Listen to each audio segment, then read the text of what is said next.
The Purloined Letter by Edgar Allan Poe. Characters, Summary, Analysis. Hello and welcome to the discourse.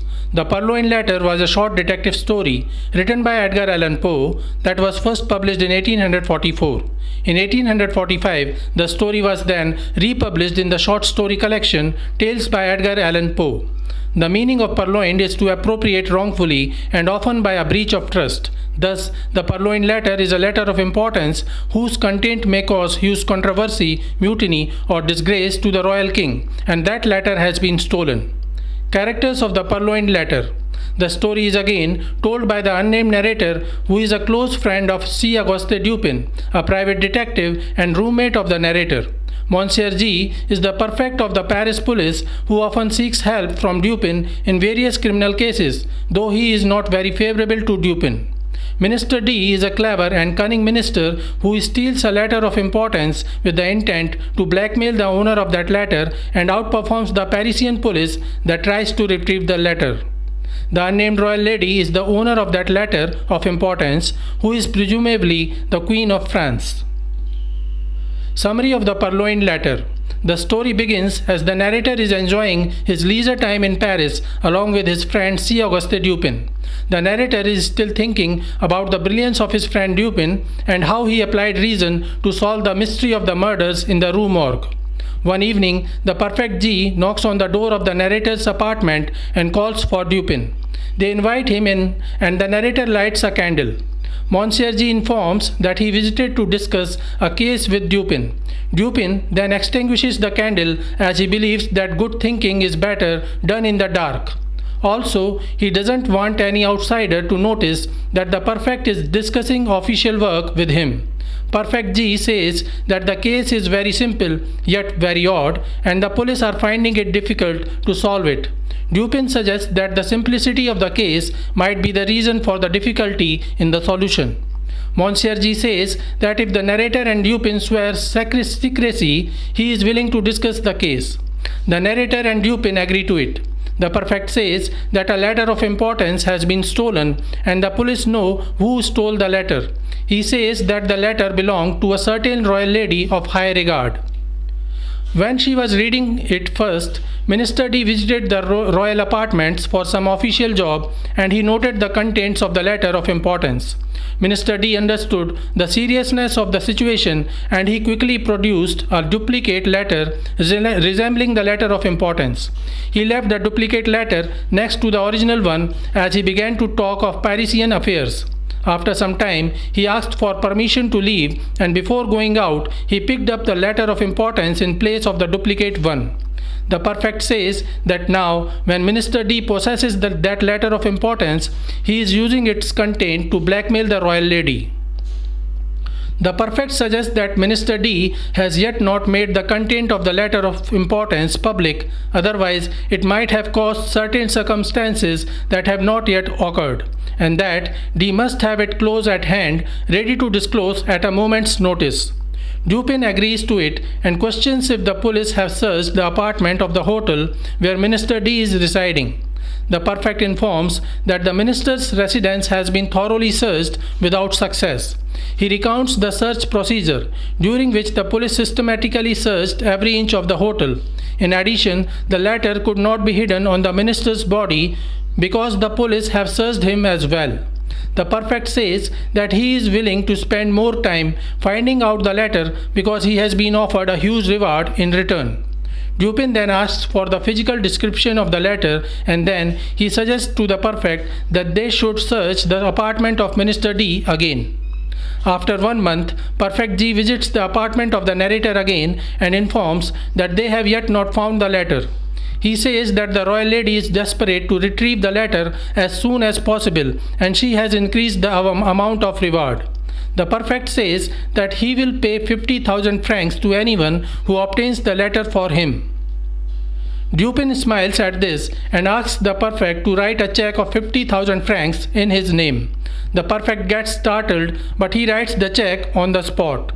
Dupin takes the receipt of the check and immediately he hands over the letter of importance to Prefect G, Monsieur G gets startled as he checks the letter, and after being satisfied, he rushes off to return it to its rightful owner.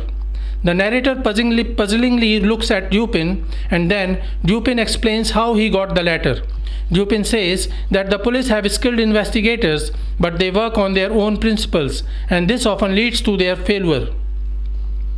He then discusses a game of even and odd played by children. In this game, two young kids keep several small toys or beads hidden in their hands. Each player must then guess whether the number of beads or toys in the hands of the others is even or odd.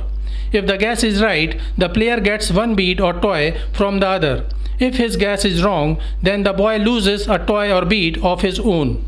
Dupin then says that a good player of this game does not make guesses on his intuition. Rather, he notices the facial expressions of the other player and then depends on his knowledge of the other player. When he has to make a guess, he tries to imitate the facial expression of the other player, trying to learn what the other player must be thinking, and this offers him an insight if the other player has kept an even number of beads in his hands or odd. Dupin says that the Parisian police did not adopt this strategy and hence they failed in finding the letter. Dupin then explains that Minister D is very intelligent and cunning. He already knew where the police would try to locate the letter and hence he avoided hiding the letter in the nooks and crannies of his apartment. Dupin then explains another game of children in which one player finds a name on a map and tells the other player to find it as well. Dupin says that often people think that trying with a name on the map written in very small letters will make them win. But Dupin doesn't agree with this. Dupin says that the hardest names to find are actually those that stretch broadly across the map because they are so obvious.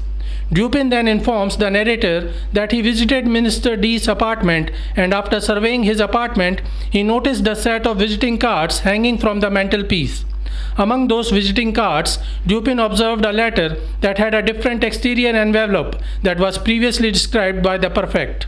But Dupin also noticed that the letter appeared as if it has been folded back on itself to change its appearance. Dupin was convinced that it is a letter of importance. To retrieve the letter back, he created an excuse for returning to the apartment again and deliberately left his snuff box in the apartment of Minister D. The next day, he employed a man to create a commotion outside the window of Minister D's apartment while he will be visiting there. When Dupin went into the apartment of Minister D, there was a huge uproar just outside his window. Minister D naturally went to the window and looked outside, and during that time, Dupin retrieved the letter of importance. Not only that, but he also placed the duplicate of that letter back-folded on itself and placed it in the exact place. Thus, though the original letter has already been transferred to the rightful owner, Dupin says that Minister D still believes that he holds the letter. Dupin then predicts that the minister will embarrass himself when he acts in reliance upon the letter he falsely believes he still possesses. Then Dupin explains that once Minister D insulted him brutally and this will be his revenge against him. He informs that he wrote a few lines of a French poem in the duplicate letter which says, "So baneful a scheme, if not worthy of Artyrus, is worthy of Theseus." Analysis of the Purloined Letter. Poe termed the Purloined Letter as his best story of ratiocination.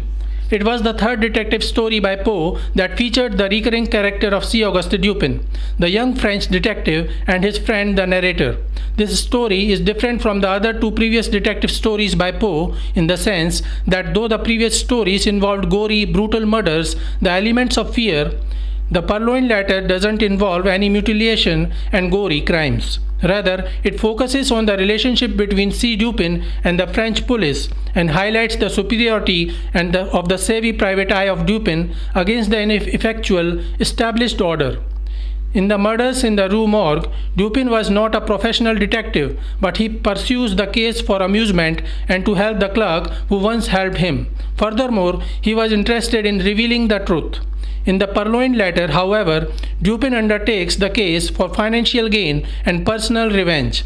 He is not motivated by pursuing truth, emphasized by the lack of information about the contents of the Purloined Letter. This suggests that his professional attitude towards maintaining the trust of his client, the prefect directly and the royal lady indirectly, who do not wish the content of the letter to be made public.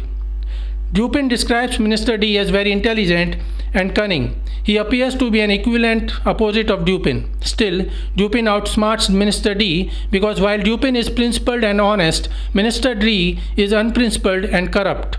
Some literary critics suggest that Minister D is a brother of Dupin, that's why D.